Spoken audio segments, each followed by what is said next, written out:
പുഞ്ചിരി തൂകി നിൽക്കുന്ന യുഎഇയുടെ രാഷ്ട്ര നിർമ്മാതാക്കളായ ഷെയ്ഖ് സായിദും ഷെയ്ഖ് റാഷിദും.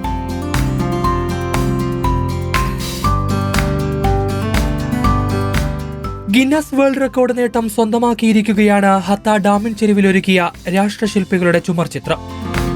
ദുബായ് മീഡിയ ഓഫീസിന്റെ ക്രിയേറ്റീവ് വിഭാഗമായ ബ്രാൻഡ് ദുബായും ദുബായ് ഇലക്ട്രിസിറ്റി ആൻഡ് വാട്ടർ അതോറിറ്റിയും കൈകോർത്താണ് രാഷ്ട്രശില്പികളായ His Highness Sheikh Zayed bin Sultan Al Nahyan, His Highness Sheikh Rashid bin Sultan Al Maktoum എന്നിവരുടെ കൂറ്റൻ ചുമർചിത്രം ഒരുക്കിയത്.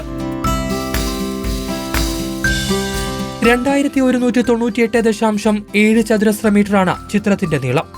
5x5 സെന്റിമീറ്റർ നീളത്തിലുള്ള 12 ലക്ഷം മാർബിൾ കഷ്ണങ്ങളാണ് ചുമർചിത്ര നിർമ്മിതിക്ക് ഉപയോഗിച്ചിരിക്കുന്നത്. ലോകത്തിന്റെ നാനാഭാഗങ്ങളിൽ നിന്നുള്ള 100-ലധികം പ്രാദേശിക രാജ്യാന്തര കരകൗശല വിദഗ്ധരുടെ സഹായത്തോടെ 4 മാസം സമയമെടുത്താണ് ചിത്രമൊരുക്കിയത്. ഹത്തയിലേക്കെത്തുന്ന സഞ്ചാരികൾക്ക് വേറിട്ട അനുഭവം നൽകുന്ന കാഴ്ചയാണ് ഈ ചുമർചിത്രം.